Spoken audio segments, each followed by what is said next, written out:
So we are always investing in mutual funds and various other aspects. But do we really know what happens behind the scenes? Do we really know what are the technical aspects involved? These are very, very important, my friend, to understand the technical aspects of what goes on between the time you issue a check and you get a statement from the mutual fund company. And that's what we're going to look at today in this particular video. First up, when you get to the point of opening an account with a mutual fund company, first up it's important to check whether the Know Your Client, KYC as it's called, is completed and is it in order. You cannot invest in a mutual fund unless you've completed your KYC. To get the KYC completed, your name as it is visible in the bank account must match with what is available in your PAN card, must match with what is available in the Aadhaar card. It must kind of be uniform about all this, including the bank. Only then can your mutual fund account be opened ever. You can have up to 3 applicants with whom you can open the mutual fund. But of course, first applicant is the one on whom the income tax and all other aspects of the investment will apply to. The check needs to come from the first holder for any investment that you make. Once you give the investment check and the application, or you do an online transfer, only on the realization of the fund will the units get allotted. In fact, even before the fund comes to the mutual fund, based on your application, the registrar and transfer agent will create a folio. The folio will be updated with all your details like your PAN number, all your address and your bank details, and all of it will get updated. Only then, later when the fund house gets the information of the fund getting credited, they will allot units into your folio. The folio creation is really the first step in the process of allotting units to you. Sometimes it so happens that your folio is allotted to you, your check for some reason gets returned. You will always find that the statement will show an investment and then immediately show a reversal of that. Every time you open a mutual fund, a new folio, you will discover that there is a 1 rupee credit into your bank account. This is what is called a penny drop validation. This rupee transaction is to check the flow of money if all details are in order so that the money can go into your account. Later on, at the time of redemption of the fund, you shouldn't face problems. Now, any time in the future, if you decide to change your bank account, you will find that there is a penny drop validation come for the new account as well. So that's how the process runs. And of course, I need to tell you about nominations.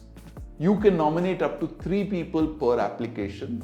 The nominee needs to provide name of the nominee, date of birth, and if possible, the PAN card. Especially if the nominee is a minor below the age of majority, then they need to mention a guardian whose details are must. Let's say there are 2 nominations, you can have a variable share. First nominee can be 60%, second nominee can be 40%, or any proportion that you should choose. So you can define that as well in the nomination. And the nomination can be changed at any point in time in the future as well. It need not be that you need to kind of hold on to the same nomination that you gave originally at the time of investing.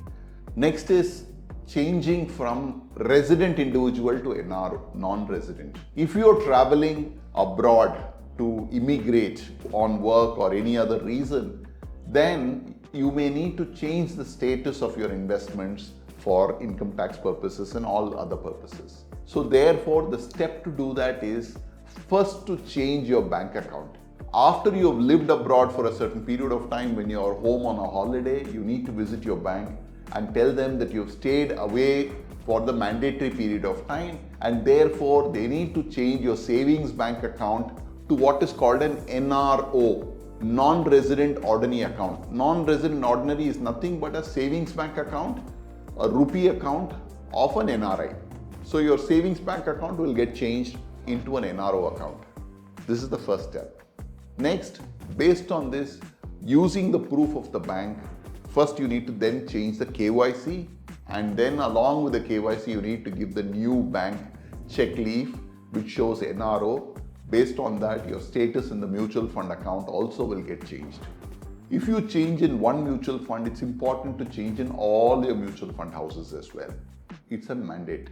Similarly, you follow the same practice if somebody who's already an NRI needs to change to a resident individual. This is about the basics of account opening, nomination, penny drop validation, as well as changing your status from resident to NRO, NRO to resident. The next part we need to look at is what in the mutual fund industry is called TAT. TAT is nothing but turnaround time. The mutual fund industry is highly time oriented. Every single day there are hundreds of crores of money coming into the industry, and every day there is a new NAV that gets generated depending on various factors, which means every investor based on the day of investment will get a new investment value. Therefore, the concept of a timeliness assumes great importance. The mutual fund industry works on turnaround times. First up, to make an investment in a mutual fund, the mutual fund will allot units only based on cleared funds.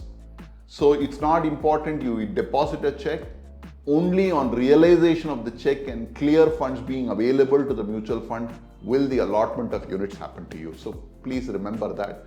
Whether you're doing an online transfer, whether you're doing a purchase, all your funds need to happen before 3 p.m. Especially if it's an equity or hybrid, it's 3 p.m. If it's liquid funds, before 1:30 p.m. it needs to be credited into the bank of the mutual fund house. And you need to also punch in your transactions or give your applications or whatever be that. Only these two put together will you get an allotment of NAV of that particular day. Very, very important. TAT also has a bearing on your redemption. So let's say you invested in a liquid fund and you wanted money urgently. If you give your redemption request before 3 p.m. on a Monday, your funds will be available in your bank account before 12 noon on the next day. This is what we call T+1, which means transaction day, which is Monday, +1. Tuesday is when you will get your redemption money.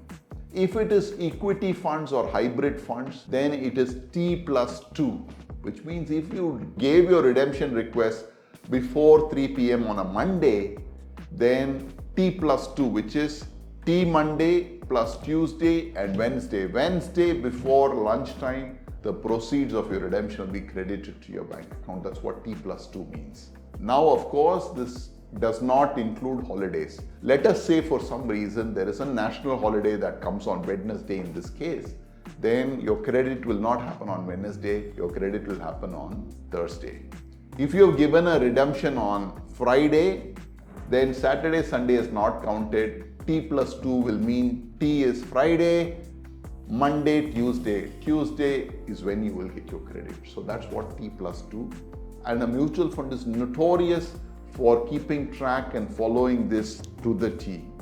So in case you want to redeem your investments, just give a day or two extra because there could be a holiday, a national holiday or so on and so forth.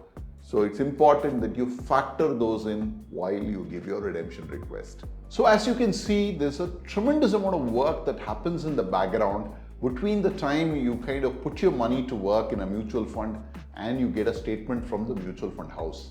There's a lot of people working to make your money sweat as much as you sweat. I hope this video was useful for you to appreciate all the nuances of how you can kind of use this information in your mutual fund investing journey. Do reach out to us. There is a form and a link available. If you need more query or if you want help with your mutual funds, do reach out to us on the form and we'll be very happy to kind of give you guidance and provide you the assistance that we can.